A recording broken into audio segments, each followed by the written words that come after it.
Exercise 1.3 शुरू करने से पहले कुछ चीज़ें मालूम कर लेते हैं। परिमेय और अपरिमेय। परिमेय संख्याएं मान सकते हैं हम भिन्न का रूप होती हैं, भिन्न का रूप होती हैं, ठीक है। यानी कि उनको हम लिख सकते हैं P/Q के रूप में, जहाँ पे Q does equal to not zero, यानी कि Q जीरो के बराबर नहीं होगा। तो ये होती हैं जो है परिमेय संख्याएं होती हैं, परिमेय संख्याएं कहलाती हैं। अपरिमेय संख्याएं वो संख्याएं होती हैं जिनको हम P/Q के रूप में ना लिख सकें, इनको हम P/Q के रूप में ना लिख सकें, ठीक है। वो संख्याएं क्या कहलाती हैं? अपरिमेय संख्याएं कहलाती हैं। अब बात करते हैं थोड़ा सा और, फिर बात कर ले सह अभाज्य की। अभाज्य आपको मालूम होगा, अभाज्य वो संख्याएं होती हैं जिनका गुणनखंड वो स्वयं या एक होता है, वो संख्याएं अभाज्य होती हैं, ठीक है। यानी कि वो किसी अन्य संख्या से विभाजित नहीं होंगी, या तो एक से होंगी या तो स्वयं से होंगी, ठीक है। वो संख्याएं अभाज्य संख्याएं कहलाती हैं। सह अभाज्य संख्याएं वो होती हैं जो क्या बोलते हैं, आपस में विभाजित ना हो। आपस में विभाजित ना हो, शर्त ये होती कि ये आपस में विभाजित ना हो, यानी कि आपस में विभाजित ना हो, ठीक है। संख्याएं कहलाएंगी सह अभाज्य संख्याएं कहलाएंगी, ठीक है। जैसे मान लेते हैं, देखिए 12 एक भाज्य संख्या है और 35 ये क्या है, भाज्य संख्या है, मगर ये आपस में एक दूसरे को डिवाइड नहीं कर रही हैं, यानी कि ये आपस में नहीं कटेंगे, इनके फैक्टर एक दूसरे को नहीं काटेंगे। यानी कि इनका जो एलसीएम होगा, ये सॉरी एचसीएफ होगा, HCF, वो क्या होगा, एक। यानी वो संख्याएं सहभाज्य कहलाएंगी जिनका एचसीएफ क्या होगा, एक होगा। फिर बात कर लेते हैं पूर्णांक की। पूर्णांक किसे कहते हैं, ठीक है। तो पूर्णांक है तुम्हारा क्या बोलते हैं, पूर्णांक जो है, पूर्णांक होता है पूरा अंक, जिसको हम कह सकते हैं पूर्णांक। यानी पूरा अंक लिखा होगा, पॉइंटों में नहीं लिखा होगा और बटे में नहीं होगा, ठीक है।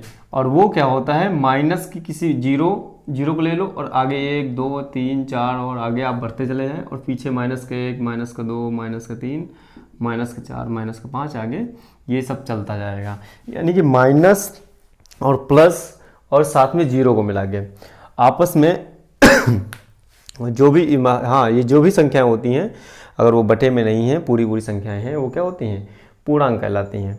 आइए पूर्णांक के बारे में एक कॉन्सेप्ट और देख लेते हैं। कॉन्सेप्ट, अगर पूर्णांक को पूर्णांक से गुणा किया जाए, पूर्णांक गुणे पूर्णांक, कोई सा पूर्णांक उठा लो, यानी कि 1 गुणे -2 ले लो तो माइनस का 2 मिला, यानी कि ये भी एक पूर्णांक मिलेगा।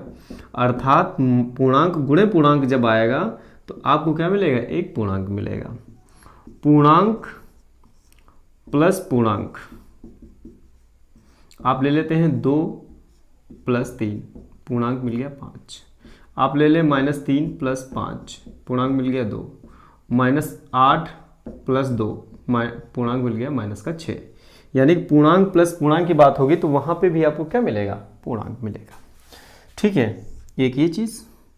और अगर पूर्णांक गुणे पूर्णांक है, पूर्णांक गुणे हो गया माइनस पूर्णांक है, यानी कि अगर 8 में से 2 गया तो 6 में से 5 गया तो प्लस का 1, और 7 में से 8 गया तो माइनस का 1।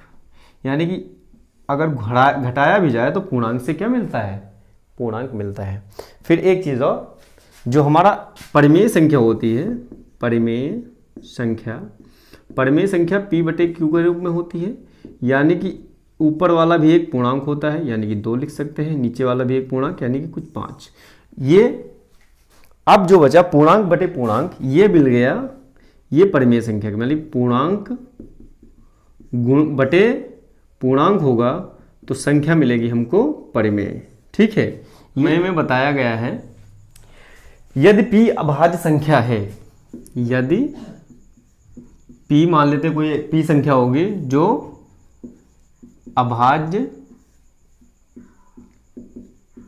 संख्या है, जो अभाज्य संख्या है, ठीक है। और p अगर, और p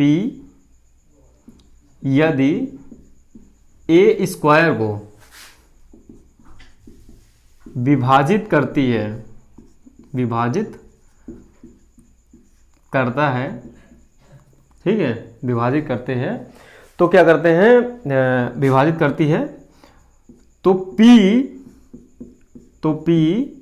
a को भी, तो p a को भी विभाजित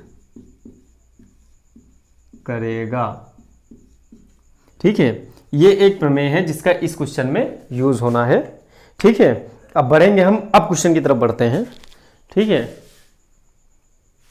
चलिए देखते हैं। तो अब देखिए ये क्वेश्चन दिया हुआ है, ऐसा कर लें, p को अगर हमको ये साबित करना है, जैसे कोई चीज़ है उसको साबित करना ये चीज़ है, तो अगर हम उस चीज़ को साबित कर दें ऐसा नहीं है, ऐसा नहीं है, तो साबित हो जाएगी ऐसी चीज़ है। यानी कि अगर हम इसको मान लें कि ये परिमेय संख्या है, ठीक है, क्या है, मान लेते हैं कि 5 एक परिमेय संख्या है, और उसको हम साबित ना कर पाए कि ये परिमेय संख्या है, तो इसका मतलब क्या है, ये संख्या अपरिमेय हो जाएगी। तो आइए उसको क्या करते हैं, सॉल्व करने की करते हैं कोशिश, ठीक है, करते हैं, सॉल्यूशन करते हैं। अब देखिए क्या करते हैं, माना कि √5 एक परिमेय संख्या है। तो अभी हमने बताया आपको कि जो संख्या परिमेय होगी वो क्या होगी, P बटे Q के रूप में होगी, और जहां पे Q क्या होगा, 0 के बराबर नहीं होगा। तब क्या हो जाएगा, तब √5 इज इक्वल टू P/Q, और यहां साथ में लिखा रहेगा, आपके साथ में लिखा रहेगा कि where Q does equal to not 0 and P और Q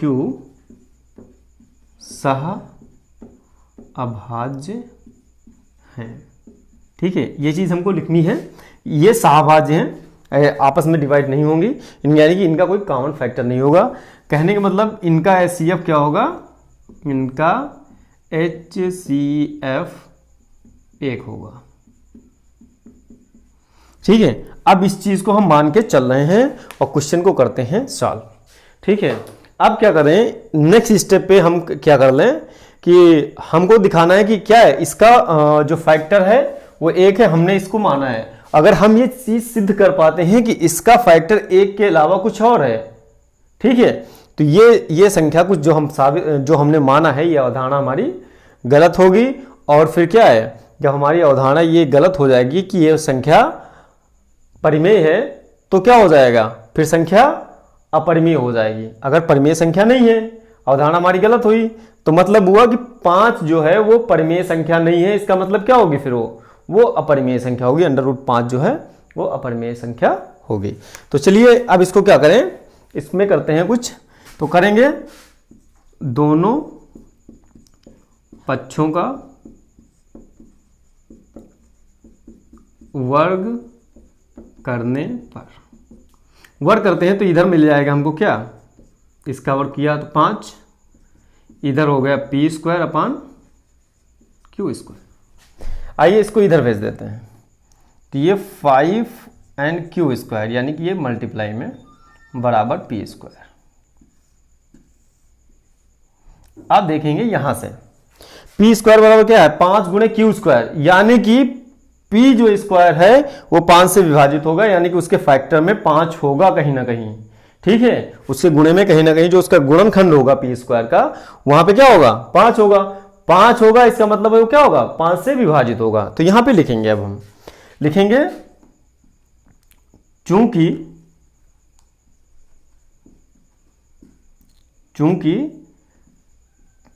P² 5 से विभाजित है, 5 से विभाजित है, इसलिए P भी 5 से विभाजित होगा।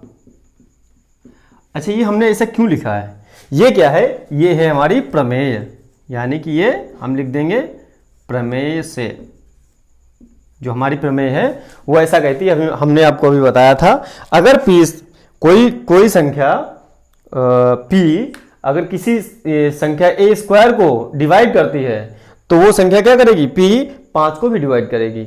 वहां पे a बराबर, वहां पे इस समय a की जगह पे क्या है? यहाँ पे P है, यानी कि अगर P को कोई 5 विभाजित करता है तो इसलिए क्या होगा? जो है 5 P भी जो है क्या होगा? P को भी 5 विभाजित करेगा। तो अब क्या हुआ? अगर ये 5, अब इसको क्या करें? यहां पे डाल देते हैं इसको समीकरण 1। ये हमारा समीकरण हो गया 1। अब देखिए हम क्या करेंगे, यहां पे करेंगे हम अभी जो स्टेटमेंट लिखा है उसके हिसाब से देखेंगे।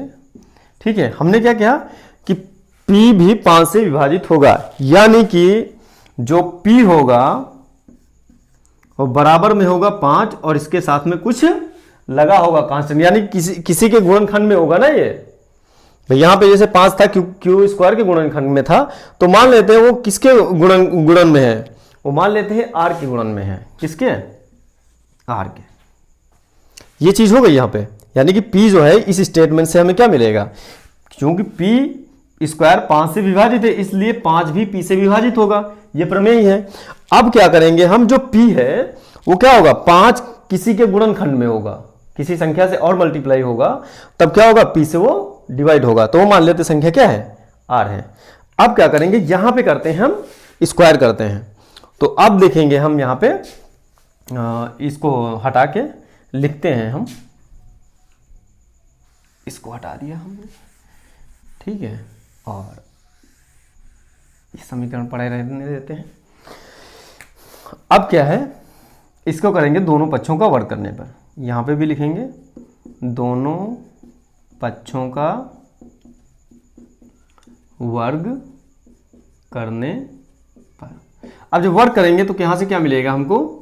P स्क्वायर बराबर 25R स्क्वायर। अब यहां पे क्या करेंगे?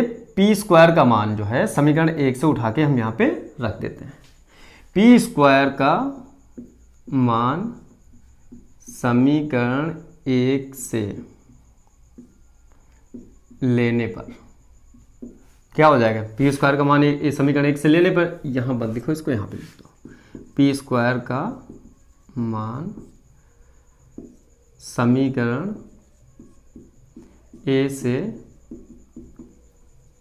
लिखने पर फिर क्या हो जाएगा? P स्क्वायर बराबर कितना है? 5Q स्क्वायर, यानी कि 5Q स्क्वायर बराबर 25R स्क्वायर। इसको यहाँ से काट देते हैं तो ये 5, यानी कि Q square is equal to 5R square. अब देखो यहाँ पे मल्टीप्लाई में, अब जैसे P था, P के मल्टीप्लाई में क्या था? R। तो यानी कि ये देखिए इसके गुणनखंड में है, किसके? R के, यानी कि जो Q स्क्वायर है उसके जो 5 से डिवाइड हो रहा है, यानी कि उसके फैक्टर में कहीं ना कहीं उसके गुणनखंड में क्या होगा? 5 होगा। तो यहां पे अब चीज इसको हटाते हैं हम, और अब यहां पे हम लैंग्वेज लिखते हैं। लैंग्वेज लिखेंगे क्योंकि Q स्क्वायर 5 से विभाजित है, इसलिए Q भी 5 से विभाजित होगा। ठीक है, ये हमको दो स्टेटमेंट मिले, यानी कि जो P है वो भी 5 से डिवाइड है और Q है वो भी 5 से डिवाइड है। अच्छा, अब ये चीज तो हमने ले ली। अब क्या बचा हमारे पास? ये इससे विभाजित है। तो अब क्या है कि हमने जो माना था, हमने क्या माना था? हमने माना था कि under root 5 √5 equal to p upon q, जहाँ पे क्या थे, इनका HCF था Q does not equal to 0 था, और इनका HCF जो था HCF वो कितना था 1। यहाँ पे इनका HCF क्या होता है 1, यानी कि ये संख्या सहअभाज्य होती।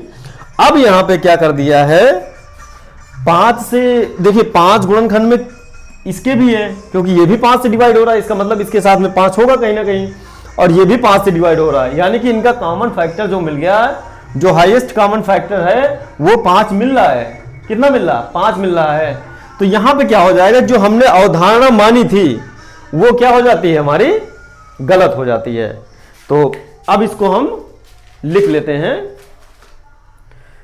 तो देखिए अब लिखते हैं, चूंकि P व Q, चूंकि या क्योंकि लिख लें हम, क्योंकि P व Q के अभाज्य गुणनखंड स्वयं यानी P व Q तथा एक के सिवाय 5 भी है, अर्थात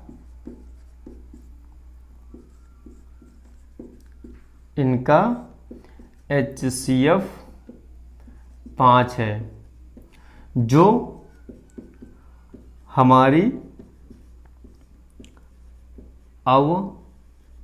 अवधारणा के विपरीत है। हमारी अवधारणा हमने क्या माना था कि वहां पे HCF 1 होगा, अवधारणा के विपरीत है। तो इसलिए हमारी अवधारणा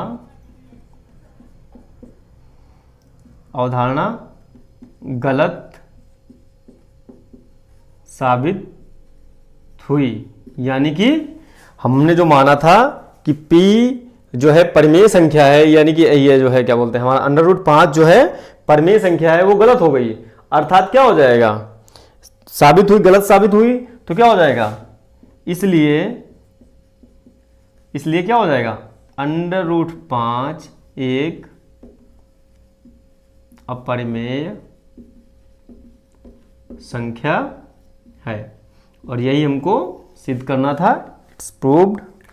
ये था आपका क्वेश्चन, बहुत बढ़िया क्वेश्चन जो एग्जाम में आने की बिल्कुल चांसेस रहते हैं। ये क्वेश्चन नंबर 2 है, क्वेश्चन नंबर 2, और बताया गया क्वेश्चन नंबर 2 में कि सिद्ध कीजिए कि 3 + 2 √5 एक क्या है, अपरिमेय संख्या है। तो जब अपरिमेय संख्या है तो इसको हम क्या मान लें, इसको मान लें परिमेय, यानी कि इसका उल्टा मान लें। और उसको जब हम परिमेय सिद्ध नहीं कर पाए कि ये परिमेय है, तो अपने आप सिद्ध हो जाती है कि ये संख्या अपरिमेय है। तो वैसा ही हम करने की कोशिश करते हैं, ठीक है, जैसा कि पिछले क्वेश्चन में किया हमने। तो मान लेते हैं, यहाँ पे सॉल्व डाला, सॉल्यूशन, और क्वेश्चन को लगाना करते हैं शुरू। तो माना जो है 3 + 2 √5 एक परिमेय संख्या है। अतः क्या हो जाएगा, 3 √ 2 3 + 2 √5 बराबर P/Q। परिमेय संख्या के साथ में क्या होता है, परिमेय संख्या के साथ में ये होता है कि जहाँ पे Q बराबर नहीं होगा 0 के, साथ में हमने जो इनको P/Q माना है, ये होंगी संख्याएं सहअभाज्य, ठीक है, जिनका आपस में कोई कॉमन फैक्टर ना हो। सहअभाज्य इसलिए लिया गया है क्योंकि अगर इसके हम कॉमन फैक्टर सिद्ध कर देते हैं तो क्या हो जाता है कि ये हमारी अवधारणा गलत हो जाती थी, और हमने क्या सिद्ध कर देना है, अवधारणा गलत, तो संख्या क्या है, अपरिमेय हो जाएगी।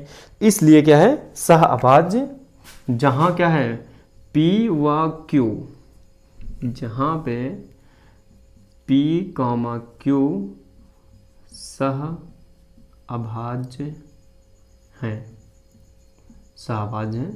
ठीक है, यानी कि इनका HCF जो होगा, HCF होगा वो कितना होगा, 1 होगा, P एंड Q का। अब चीज़ देखिए, अब करते हैं इनको, क्वेश्चन को करना शुरू करते हैं। तो क्वेश्चन को करने के लिए क्या करें कि क्वेश्चन को करते हैं हम, लिखा, अब क्या करते हैं, यानी कि 3 + 2 √5 = P/Q। अब इसको कर दो पक्षांतर। जब हम पक्षांतर करते हैं तो ये उधर गया तो प्लस का है, उधर जाएगा तो माइनस, यानी कि 2 √5 बराबर क्या है, P/Q -3। अब इसका एलसीएम यहाँ पे लेंगे तो ये ऊपर चला जाएगा, यानी कि ये होगा P - 3Q/Q। अब ये चीज़ जो थी यहाँ पे इसके बटे में भेज सकते हैं, यानी कि 2 √5, यानी कि √5 बराबर क्या है, P - 3Q/2Q। एक चीज़ ये हमको मिल गई यहाँ से। अब आइए ज़रा यहाँ पे कुछ करते हैं, गौर करने की बातें हैं। देखिए, जब हमने परिमेय संख्या लिखी, जो परिमेय संख्या होती है, जो परिमेय संख्या होगी हमारी, वो होती, समझने के लिए कर रहे हैं कि P/Q जो होती है वहाँ पे भी P एक पूर्णांक होता है और बटे क्या होता है, पूर्णांक होता है। ठीक है, ये चीज़ हो गई। तो यानी कि जो P है वो भी एक पूर्णांक है और जो Q है वो भी एक पूर्णांक है। ये चीज़ यहाँ से, अब यहाँ पे आप जाइए, हम जब यहाँ पे आते हैं तो देखते हैं P एक पूर्णांक है, -3Q, 3 भी क्या है, एक पूर्णांक है और पूर्णांक के साथ मल्टीप्लाई हो रहा है, तो हमको यहाँ से क्या मिल जाएगा, इस चीज़ से, यानी कि पूर्णांक माइनस पूर्णांक, यानी कि मिलेगा हमको पूर्णांक माइनस पूर्णांक, हमें क्या मिलेगा, बराबर पूर्णांक मिलेगा। एक चीज़ समझने के लिए, फिर बटे में क्या है, 2 भी एक पूर्णांक है और Q भी एक पूर्णांक है, यानी कि पूर्णांक गुणे पूर्णांक हुआ और हमें रिजल्ट क्या मिलेगा, पूर्णांक मिलेगा। हमने आपको शुरू में ही बता दिया था, एक्सरसाइज शुरू करने के पहले ही। तो जब पूर्णांक बटे पूर्णांक आता है तो ये आ जाता है P/Q, यानी कि पूर्णांक बटे पूर्णांक संख्या हो जाती है परिमेय संख्या। क्या हो जाती है, परिमेय संख्या। अच्छा, इस चीज को लाके हमको यहां से साबित क्या करना है, वो चीज देखते हैं। ठीक है, देखिए, अब ये चीज हो गई। अच्छा, हमको क्या है, अब इस चीज को हम हटा देते हैं, थोड़ा सा यहां पे देखते हैं। अब यहां पे लिखते हैं, हमको क्या है, हमें मालूम है, हमने पिछले क्वेश्चन में क्या साबित किया था, यह एक अपरिमेय संख्या है कि √5 एक अपरिमेय संख्या है। 5 एक अपरिमेय संख्या है और ये जो संख्या मिली है ये क्या है, ये संख्या परिमेय मिल रही है। जो संख्या मिल रही है हमको, वो संख्या क्या मिल रही है, ये परिमेय मिल रही है। तो यानी कि ये चीज बराबर इसके नहीं है। अर्थात क्या होगा, हमें मालूम है क्या, हमें मालूम है कि √5 एक क्या है, अभी हमने पिछले क्वेश्चन में निकाला था कि एक अपरिमेय संख्या है, यानी कि रूट में जो संख्या होगी अगर उसका बराबर इस रूट सॉल्व नहीं होता है, रूट में रह जाती है, तो संख्या कैसी होती है, अपरिमेय होती है। ये हमको मालूम होता है और हमको सिद्ध करना था उसमें। ठीक है, अब क्या है, हमें मालूम है कि एक अपरिमेय संख्या है और ये क्या है, एक परिमेय संख्या है। अर्थात क्या हो जाएगा, हमारा जो एक समीकरण एक जो यहाँ पे जो निकाले हैं, समीकरण एक यहाँ पे जो हमारा बनेगा ये, ठीक है, तो इससे क्या हो जाएगा, हमारी जो इसको अगर हम समीकरण एक मान लें तो हमारी अवधारणा क्या हो जाएगी, समीकरण एक से हमारी अवधारणा गलत साबित होती है। समीकरण एक से हमें क्या मिलेगा, अतः समीकरण ए से हमारी अवधारणा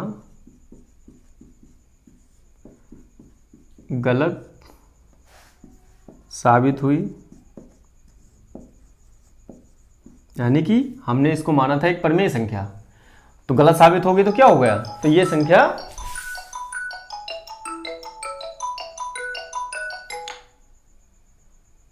ये संख्या क्या हो जाएगी, ये संख्या अवधारणा गलत साबित हुई। अतः क्या, अब यहां पे लिख लें इसलिए 3 + 2√5 एक अपरिमेय संख्या है, और ये प्रूफ। ठीक है, हमें क्या करना, हमने क्वेश्चन में क्या किया, हमने इसको माना एक परिमेय संख्या है, फिर ऐसी इस रूप में होगी जहां पे q = 0 नहीं होगा, और p और q क्या होंगे, सहभाज्य यानी कि अर्थात उनका एचसीएफ 1 है। ये चीज़ें हमने इसको इस रूप में लिखा और यहाँ लाके इसको हमने सॉल्व किया। यहाँ से हमको क्या मिला, p यानी कि एक पूर्णांक है, -3 जो भी एक पूर्णांक है, साथ में q जो एक पूर्णांक है, यानी कि जो परिमेय संख्या होती है पूर्णांक बटे पूर्णांक के रूप में होती है। ठीक है, तो वहाँ पे हमको जो मिला पूर्णांक गुणे पूर्णांक माइनस पूर्णांक गुणे पूर्णांक से हमें पूर्णांक मिला, वैसे ही बटे में पूर्णांक। ठीक है, जब पूर्णांक बटे पूर्णांक आती है तो बात हो जाती है परिमेय संख्या की बात होती है वहां पे।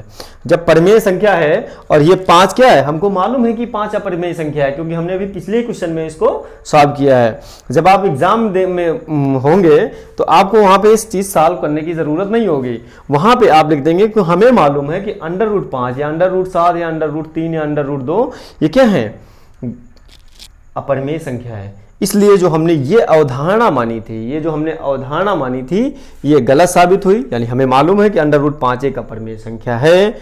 अतः समीकरण 1 से हमारी जो समीकरण हमने ये बनाया, इससे हमारी अवधारणा गलत साबित हुई, इसलिए ये जो क्या है, एक अपरिमेय संख्या है।